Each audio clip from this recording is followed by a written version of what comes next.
Under the glittering chandeliers of the Highland Ranch mansion, my family's mocking laughter cut sharper than any blade, but I just smiled, clutching the secret I'd nurtured for a decade.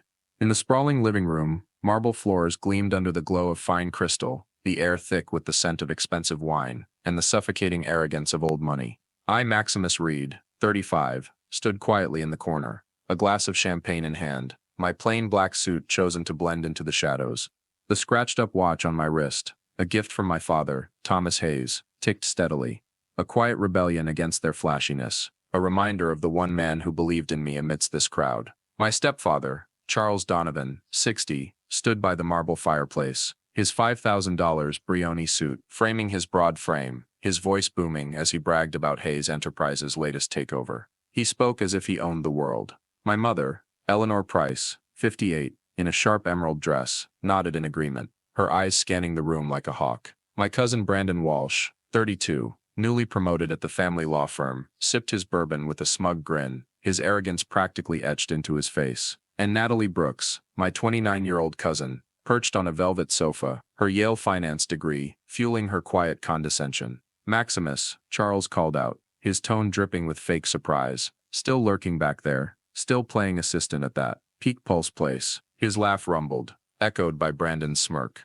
I took a sip of champagne, hiding my smile. Peak Pulse Consulting wasn't my job, it was my empire. Worth billions, built right under their noses. Brandon jumped in, never missing a chance. Seriously, Max, 35, and still running errands for some nobody firm. I could get you a real gig at the firm, something that'd at least buy you a better watch than that piece of junk. He glanced at my father's watch, sneering. I touched its worn face, feeling its weight. Thomas gave it to me before he left Denver, choosing a simple life in Montana to escape the Donovans' control. For 10 years, I'd sent him money anonymously, never revealing Peak Pulse. I'm good, Brandon. Thanks, I said, my voice steady. Eleanor's laugh sliced through the air, sharp as broken glass. Good?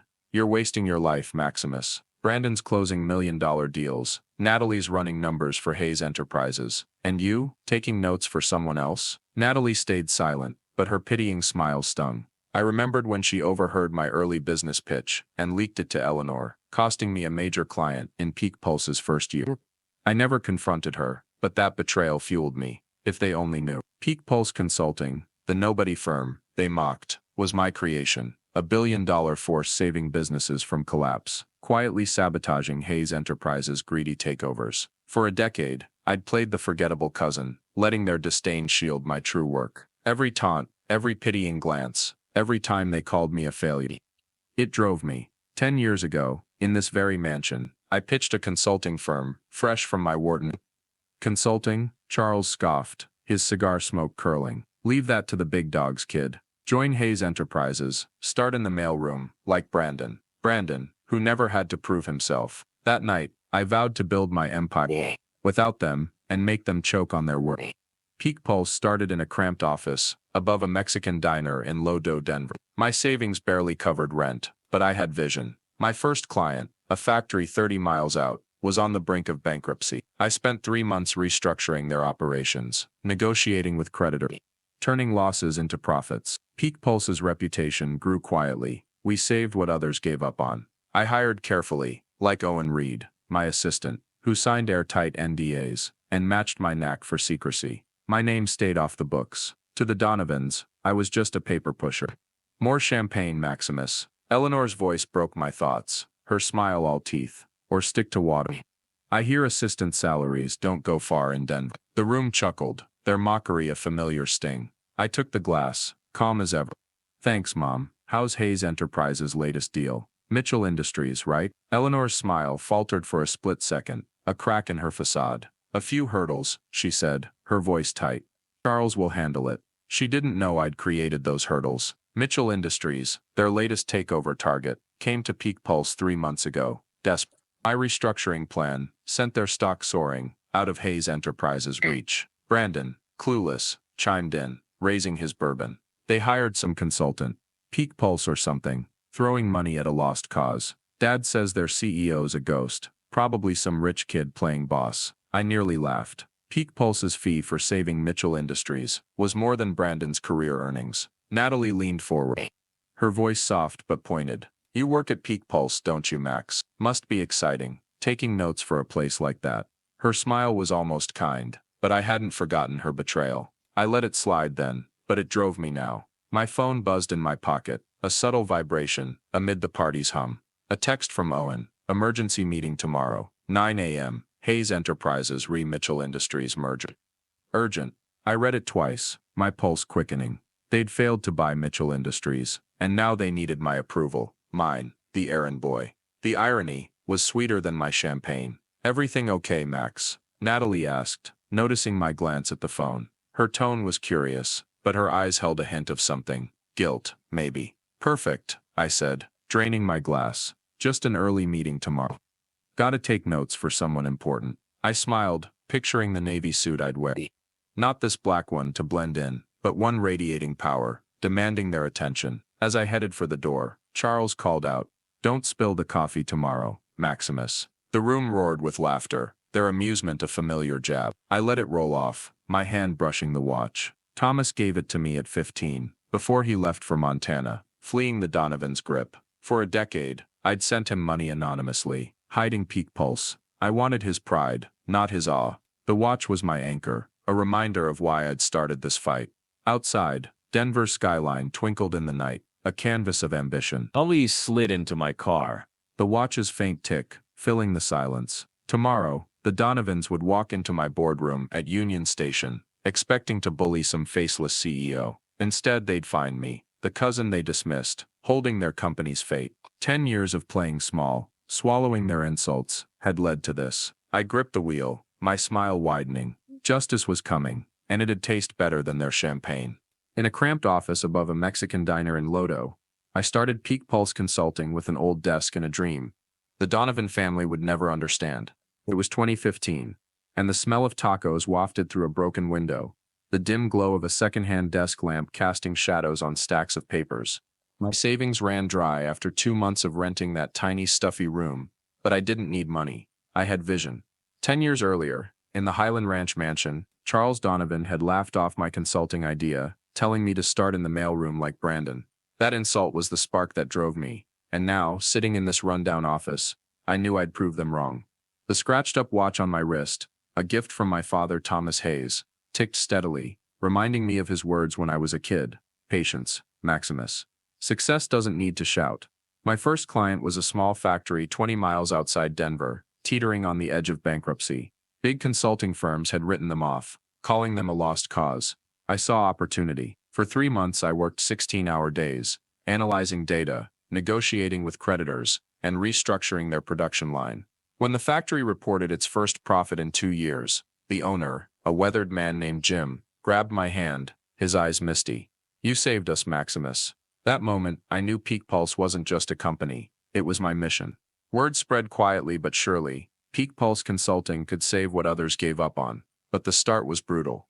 I nearly went bankrupt that first year. Rent, software, and travel costs devoured my budget. Some nights, I slept on the office's worn-out sofa, eating leftover tacos from the diner below, wondering if I was crazy for rejecting the easy path at Hayes Enterprises. Charles, Eleanor, Brandon, they all thought I'd failed, and I let them. At every family reunion in Highland Ranch, I played the part of a nobody, listening to their boasts about takeovers, gathering intel they never suspected. "Still pushing papers, Max?" Brandon would ask, his smirk dripping with contempt. I'd nod, hiding that Peak Pulse was signing contracts with companies in Colorado Springs and Boulder. Then Natalie nearly cost me everything. In 2016, I met her at a Denver coffee shop to discuss a potential client, a retail chain needing a turnaround. I thought her Yale finance degree and role at Hayes Enterprises could help. I was wrong. Natalie, whether by accident or not, leaked my plan to Eleanor over a family dinner. 2 days later, Hayes Enterprises swooped in, offering the client a lowball takeover deal. The client ditched me, and I lost a $500,000 contract. That night, I sat in my Lodo office, staring at the streetlights through the window, clutching my father's watch. I didn't confront Natalie, but her betrayal taught me a lesson: never trust the Donovans. I restructured Peak Pulse, focusing on smaller clients, staying off Hayes Enterprises' radar, and vowing to strike back. My father was my light in those dark days. Thomas Hayes, who'd left Denver when I was 15, couldn't stand the Donovans' control. He moved to a small town in Montana, living in a log cabin on a mechanic's wage. When I was 12, he took me fishing at Flathead Lake, teaching me patience. "Don't rush, Maximus," he said, pointing to the still water. "The big fish always wait." Starting in 2016, I sent him money through an anonymous account, helping him fix his roof, buy a new truck, live a little easier. I never told him it was me. I wanted his pride, not his awe. Each month, as I wired the funds, I looked at the watch he gave me, feeling connected to him across hundreds of miles. By 2018, Peak Pulse was strong enough to challenge Hayes Enterprises, though they didn't know it. I pitched Charles to invest in Tech Trend Innovations, a Denver startup with a bold idea for AI software. "Too risky," he scoffed, laughing me out of the Highland Ranch boardroom. "A pipe dream, Maximus. Learn to be practical like Brandon." I didn't argue. Instead, I quietly reached out to Tech Trend, offering a financial restructuring and marketing plan. Peak Pulse worked around the clock, securing them major investors. 3 years later, Tech Trend hit a $2 billion valuation, a tech unicorn, while Charles and Eleanor watched from the sidelines, clueless about their missed chance. That moment, in my tiny Lodo office, I stood at the window, gripping my watch, savoring my first victory. I'd beaten them, and they didn't even know. In 2020, another turning point came. Claire Thompson, a 30-year-old financial analyst at Hayes Enterprises, emailed me anonymously. She was smart, once Eleanor's protege, but got fired for refusing to back an unethical takeover, targeting a community hospital. "I've heard of Peak Pulse," she wrote. "If you need someone who knows how Hayes Enterprises operates, call me."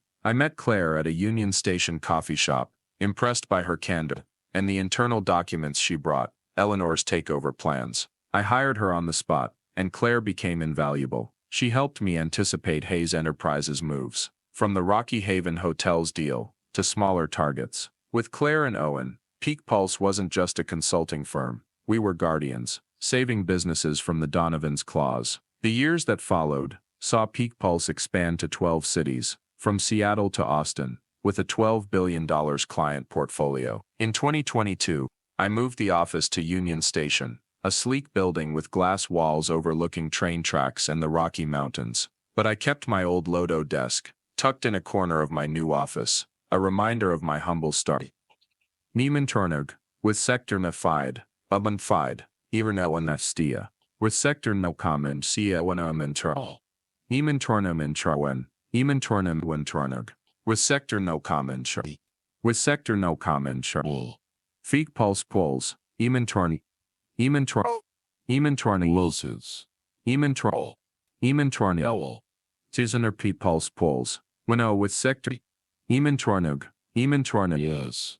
With Sector no comment Char. I still attended family reunions, maintaining my cover, listening to Charles boast, Eleanor scheme, Brandon gloat, and Natalie judge. "Still an assistant, Max?" Natalie asked at last year's gathering, her smile patronizing. I nodded, hiding that Peak Pulse had just saved Rocky Haven Hotels, a small Colorado chain, from Eleanor's takeover bid. We partnered with the local community, turning the hotels into a sustainable tourism icon, a slap in the face to Hayes Enterprises' greed. Each victory was a step forward, but I stayed silent, waiting for the perfect moment. My father's watch ticked through the year, counting down to the day I'd step into the light. I thought of Thomas, of the letters he sent from Montana, unaware I was behind his anonymous funds. I thought of Natalie, of the betrayal that made me stronger.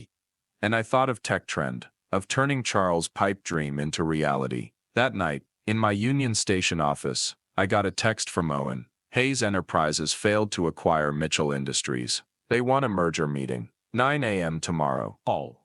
I stood at the window, Denver's lights, sparkling below. Mitchell Industries, a major manufacturer, had come to Peak Pulse 3 months earlier, facing a Hayes Enterprises takeover. My restructuring plan, with Claire's help, boosted their stock by 30%, pricing Charles and Eleanor. Now they needed me, my signature, the Peak Pulse CEOs, to save their company. A smile spread across my face, slow and sharp.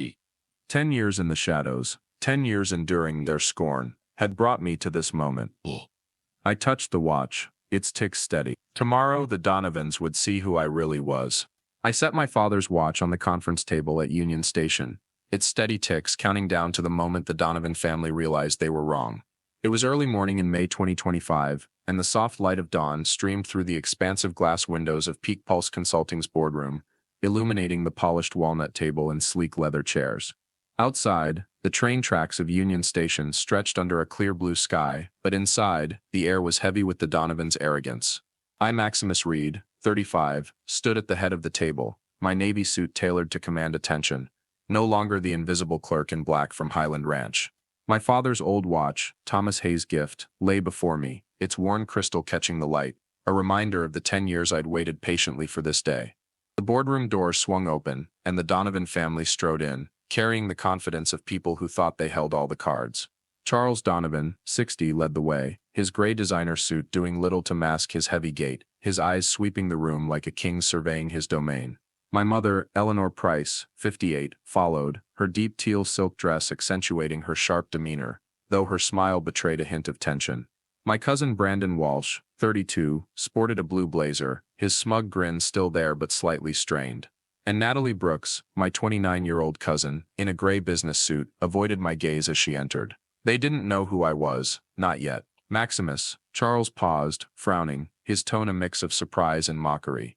What are you doing here? Go fetch coffee for your boss. We've got real business to handle. He chuckled, settling into the head chair, as if it were his by right. Brandon smirked, shaking his head. Seriously, Max, this isn't the place for assistance. Don't waste our time. Eleanor offered a thin smile, her eyes cold, while Natalie stared at her phone, as if I wasn't worth noticing. I didn't respond, just nodded to Owen Reed, my assistant, standing by the projector in the corner. Owen, 28, with neatly combed brown hair and sharp eyes, powered it on. The large screen behind me lit up, displaying the Peak Pulse Consulting logo, followed by a number that silenced the room. A $12 billion client portfolio, featuring names from Tech Trend Innovations to Rocky Haven Hotels. Charles' laughter died, his hand freezing midair with his pen. Eleanor leaned forward, eyes narrowing. Brandon's jaw dropped, and Natalie slowly looked up, her expression shifting to confusion. Welcome to Peak Pulse Consulting, I said, my voice calm but cutting echoing in the hushed room.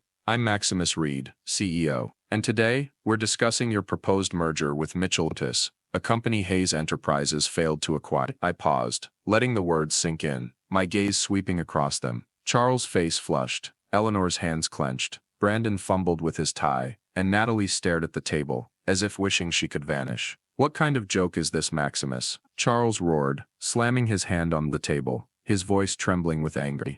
Who do you think you are, standing here pretending to be the boss? Get out before I call security. But his tone lacked its usual confidence, and I knew he was masking fear. I smiled, touching my father's watch, feeling its steady ticks. No joke, Charles, just the truth. And the truth is, Peak Pulse has been sabotaging Hayes Enterprises takeovers for a decade. I signaled Owen, and the screen shifted to a detailed chart. Let's start with Rocky Haven Hotels, I said, my voice even. Last year, Hayes Enterprises tried to buy out this chain for pennies, ignoring protests from Colorado's community. Peak Pulse stepped in, partnered with locals, restructured their finances, and turned Rocky Haven into a sustainable tourism icon. Their value doubled, and you lost the deal. Eleanor drew a sharp breath, her eyes flashing with fury. Brandon muttered something, but lacked the nerve to speak up. Next, Tech Trend Innovations, I continued, my tone hardening. In 2018, I pitched Charles to invest in this startup, but he called it a pipe dream. Peak Pulse saved Tech Trend, taking them from the brink of bankruptcy to a $2 billion valuation. Charles, you missed the biggest opportunity of your career. Charles' fists tightened, his face beat red, but he stayed silent. I saw Natalie sink lower, as if trying to escape my gaze. I turned to Diane Foster, who'd just entered the room. Diane, 45, CEO of Mitchell Industries, stood by Owen, in a Navy business suit, her demeanor confident. Miss Foster, can you share Mitchell Industries' experience with Peak Pulse? I asked. Diane nodded, her voice clear. 3 months ago, Hayes Enterprises tried to acquire us when we were struggling. Peak Pulse Consulting, led by Mr. Reed, restructured our operations, boosting our stock by 30%. Thanks to them, we didn't just survive, we thrived. The room fell deathly quiet. Charles glared at Diane, as if she'd betrayed him, while Eleanor went pale. But I wasn't done. I gestured to Claire Thompson, Peak Pulse's financial analyst, to step forward. Claire, 30, with blonde hair tied back and piercing eyes, held a stack of documents. Claire used to work for Hayes Enterprises, I said, locking eyes with Eleanor. She was fired for refusing to support an unethical takeover. Claire, share what you know. Claire opened her files, her voice steady but sharp. Sharp. Hayes Enterprises routinely used predatory pricing, employee intimidation, and shareholder manipulation to seize vulnerable companies. I have evidence from deals like Rocky Haven Hotels and a 2020 community hospital. Eleanor shot to her feet, pointing at Claire. Chark, you have no right to say this. But her voice shook, and I knew she was panicking. Then I turned to Natalie, my gaze pinning her in place. Natalie, I said, my voice low but icy. Do you remember 2016? When you leaked my business plan to Eleanor, costing me a $500,000 contract. You thought I didn't know, but I've known all along. Natalie's face drained of color, her lips moving soundlessly. The room seemed to hold its breath. Brandon glanced at her, brows furrowed, while Charles shook his head, as if disappointed in his own team. I didn't mean to. Natalie stammered, but I raised a hand, cutting her off. Don't, Natalie, today's not the day for apologies. I stepped to the center of the room, standing before the screen, feeling the weight of this moment. For 10 years, I built Peak Pulse Consulting in the shadows, saving companies Hayes Enterprises tried to crush. I worked 16-hour days, slept on office sofas, ate leftover tacos, all to prove you wrong. And now, you need me, my signature. The Peak Pulse CEOs, to save Hayes Enterprises from collapse. I opened a folder on the table, sliding it toward Charles. These are the merger terms. Peak Pulse will control Hayes Enterprises, with me in charge. Sign, or your company will fold within 6 months. Charles pounded the table, standing, his face crimson. You think you can threaten me? I'll sue you, Maximus. You have no right. But his voice wavered, and I saw desperation in his eyes. I smiled, shaking my head. My contracts were drafted by the best lawyer, Charles. Even Brandon couldn't break them. Brandon looked down, avoiding my gaze. Eleanor cut in, her tone softer. Maximus, we can negotiate. It doesn't have to go this far. But I interrupted her. Negotiate? For 10 years, you gave me no chance. Now it's my turn. Natalie stood, her voice trembling. Max, I'm sorry. I didn't know. I didn't think it would come to this. Let me make it right. I looked at her, my eyes cold. Make it right. Natalie, you chose your side long ago. Now live with it. She sank back into her chair. Eyes brimming. But I felt no pity. They'd mocked me, betrayed me, dismissed me as a failure. Now they faced the consequences. I picked up my father's watch, slipping it onto my wrist. It ticks like a victory anthem. You have until the end of the day to sign, I said, my voice steel. Otherwise, Peak Pulse will release everything, from Hayes Enterprises' unethical tactics, to your failure.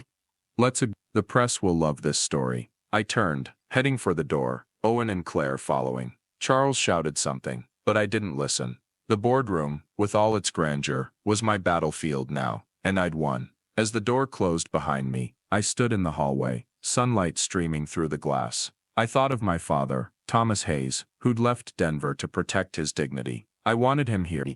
Seeing this moment, watching his son turn their scorn into strength. The watch ticked, like his voice, reminding me that justice wasn't just victory, it was how I'd earned it. I looked out at Union Station, where Denver was waking up. The media would soon know the truth, and the Donovans would face the world. But I was ready. 10 years in the shadows had led me to the light, and I wasn't turning back. The headlines hailed my secret empire, but my father's proud nod was what I cherished most. In August 2025, 3 months after the fateful meeting at Union Station, I stood in my office at Peak Pulse Consulting's headquarters, gazing out at the train tracks and the distant Rocky Mountains. Afternoon light poured through the expansive glass windows, illuminating the modern conference table and screens displaying data from Peak Pulse's 12 city branches. But in the corner, the old wooden desk from my Lodo office remained, its worn surface a reminder of the days I started with just a dream, and my father's watch, Thomas Hayes' gift, ticking steadily on my wrist. That tick was now the rhythm of victory, but the road to this moment hadn't been easy. After the Union Station meeting, the Donovan family had no choice. Charles Donovan, who once thought himself untouchable, signed the merger terms hours before the deadline, his hand trembling as he held the pen. Hayes Enterprises, his pride and joy, now fell under Peak Pulse Consulting's control, with me at the helm. Charles announced his retirement the following week, a brief notice in the Denver Post that no one believed was voluntary. He retreated to his Highland Ranch mansion, refusing interviews, his aura of invincibility gone like smoke. My mother, Eleanor Price, tried to save face, but her reputation crumbled. Major partners of Hayes Enterprises, from banks to investors, turned away as Claire Thompson's leaked documents about their unethical tactics spread online. Eleanor appeared on a local talk show, attempting to justify herself, but her voice faltered, and the audience no longer revered her. My cousin Brandon Walsh took the hardest hit. The family's star lawyer, he'd thought himself invincible, but after the merger, his big clients jumped ship, unwilling to be tied to Hayes Enterprises' scandal. I made it worse by releasing a video from the Highland Ranch party, where Brandon mocked my watch, calling it cheap junk in front of everyone. The clip went viral on X, racking up millions of views, and snarky comments targeting his arrogance. "Who's laughing now?" one user wrote, attaching a photo of me in my suit at Union Station. Brandon posted an apology, but it only made him look more pathetic. I felt no guilt. He'd chosen how to treat me, and now he paid the price. Natalie Brooks was the only one who tried to reach out. A week after the meeting, she emailed, asking to meet at a Lodo coffee shop. "Max, I want to make things right," she wrote, her tone earnest but belated. I agreed, not out of pity, but to let her face the consequences. At the shop, Natalie wore a simple sweater, a far cry from her usual confidence, her eyes avoiding mine. "I didn't mean to leak your business plan in 2016, she said, her voice trembling. I thought it didn't matter." I sipped my coffee, watching her through the steam. "Didn't matter. Natalie, because of you, I nearly lost peak pulse. You chose Eleanor's side, and now you want me to forgive you, like it's nothing." She looked down, eyes brimming, but I felt no sympathy. "You picked your team, Natalie, live with it." I stood, left my coffee on the table, and walked out, not looking back. Her betrayal had once been a wound, but now it was a lesson, and I didn't need her apology.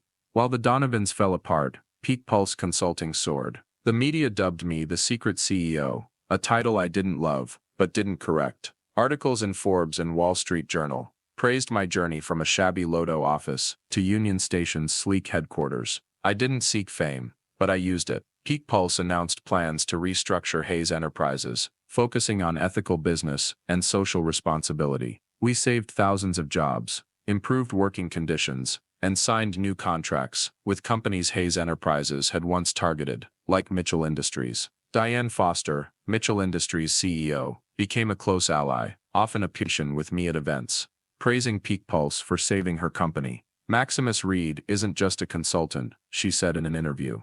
"He's a game changer." But the most meaningful moment wasn't from the press or contracts. In August, I was invited to the Business Innovation Awards in New York, an event gathering top leaders from across the U.S.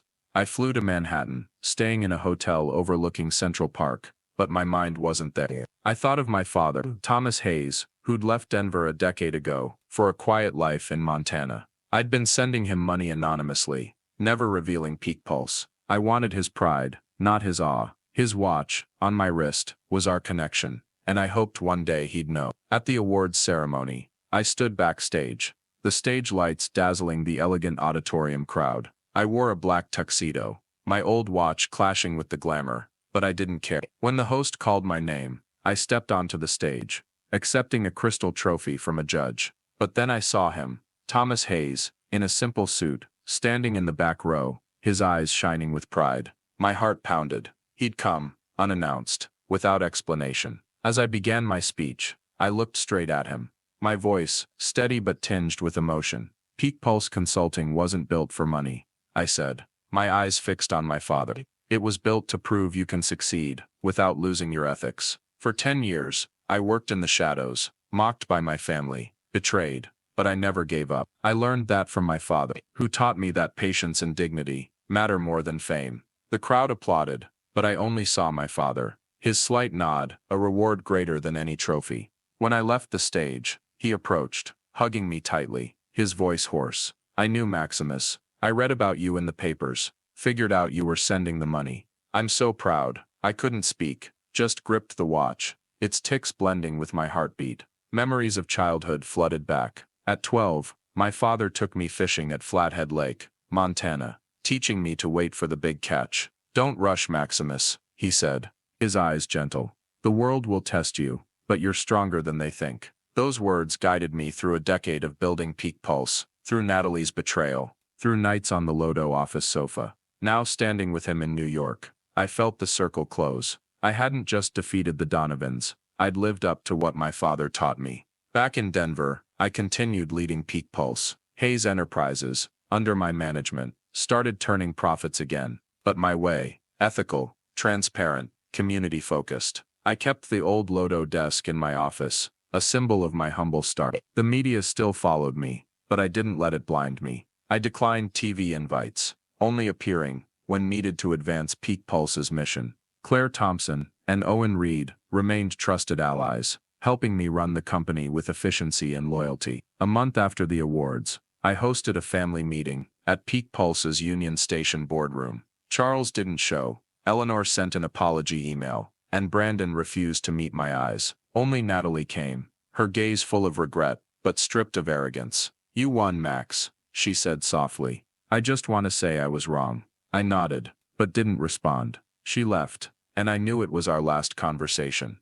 The Donovans were now a shadow of themselves, while I stood tall, needing none of their validation. I looked out my office window, Denver's lights twinkling in the night. Peak Pulse was gearing up for its next challenge, saving Brightcore Tech, a struggling tech company in Boulder.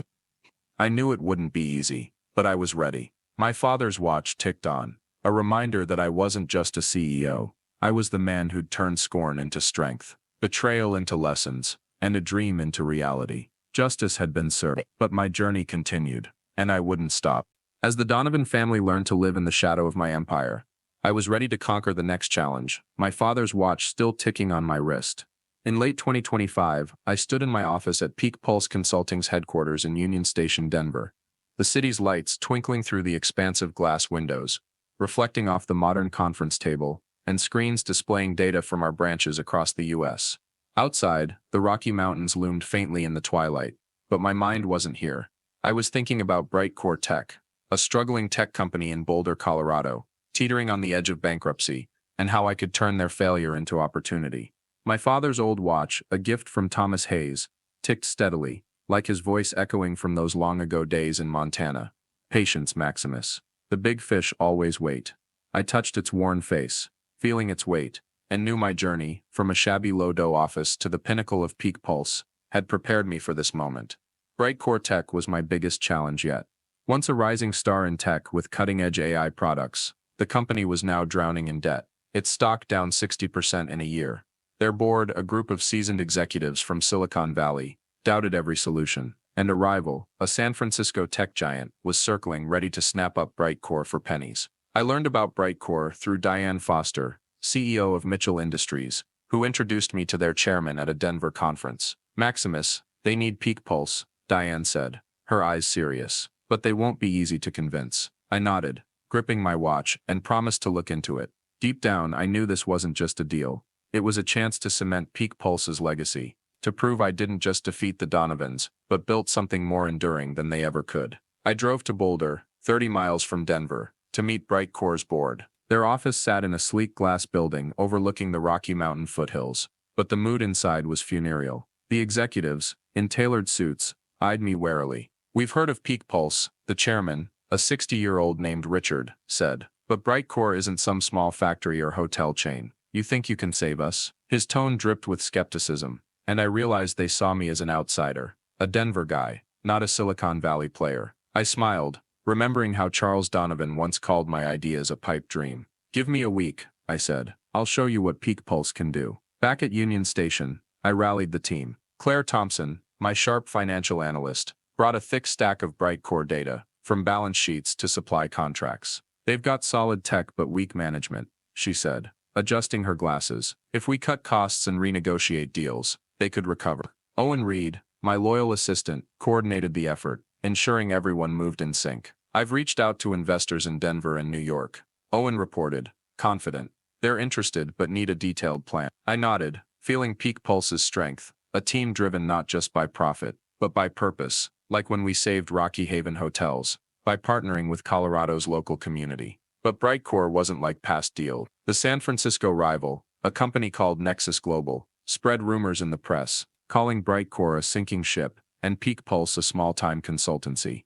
A TechCrunch article stung, but I recalled my father's lesson at Flathead Lake. Don't rush. I thought of Tech Trend Innovations, the startup I saved in 2018, after Charles dismissed it, now worth $2 billion.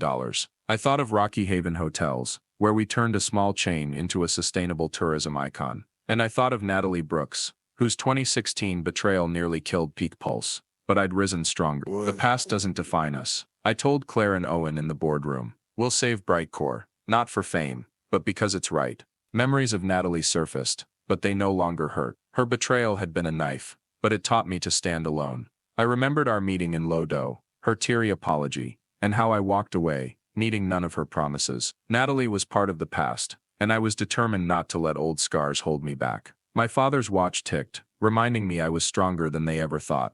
A week later, I returned to Boulder with a bold restructuring plan. In Brightcore's boardroom, facing the executives, I laid out in every step, a 20% cost cut, renegotiated supplier contracts, and a new AI product to compete with Nexus Global. Claire presented financial charts, showing Brightcore could turn a profit in 6 months if they acted fast. Owen added a list of investors ready to back us, from Denver to San Francisco. I looked Richard in the eye, my voice firm. Peak Pulse doesn't make empty promises. We've saved Tech Trend Innovations, Rocky Haven Hotels, Mitchell Industries. Brightcore's next, but you need to trust me. The room fell silent, then Richard nodded. Do it, Reed, he said, his skepticism gone. The board voted, and the plan passed. As we left, Claire clapped my shoulder. Owen grinned. We'd done it. Brightcore Tech started to recover. Within 3 months they slashed losses, signed new contracts, and launched their AI product, forcing Nexus Global to back off. Brightcore's employees, from engineers to receptionists, emailed me thanks, talking about renewed hope for their families. Boulder's community held a gratitude event, hanging a Brightcore Lives banner downtown. I stood among the crowd, seeing their beaming faces, and thought of Rocky Haven Hotels, how we'd restored faith in another community. My father's watch ticked, like a confirmation I was on the right path. Brightcore's success propelled Peak Pulse to new heights. Companies from London to Tokyo sent consulting offers, wanting me to replicate my magic. Forbes called me the company savior, but I didn't let the praise blind me. I still worked 16-hour days, kept my old Lodo desk in the office, and listened to my watch's ticks when I needed focus. Claire and Owen remained indispensable, bringing the sharpness and loyalty the Donovans never had. One evening, I met my father at a small diner near Union Station in Denver. Thomas Hayes, now 63, looked healthier, his silver hair catching the light, his eyes still bright. He held a beer, smiling as I told him about Brightcore. You make me proud, Maximus, he said, his voice gruff. Not for the money, but because you never gave up. I shared Peak Pulse's future plans, opening branches in Europe, saving more companies like Brightcore. He nodded, touching my watch. Keep going, son. I'll always be here. That moment our father-son bond felt stronger than ever, as if the 10 years apart had never happened. I returned to my office, standing at the window, Denver sparkling in the night. This city had watched me grow, from a mocked kid at Highland Ranch, to the head of an empire.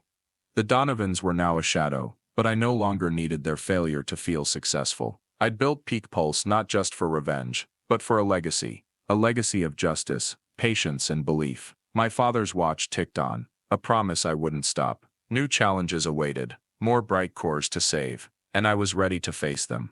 Thank you all for following my story, from the tough days in Lodo to the triumph at Union Station, and now this new journey with Brightcore Tech. If you loved this tale, please hit the like button, subscribe to the channel, and ring the bell so you don't miss what's next. Let's keep witnessing justice, sir. And I hope you'll join me for the road ahead.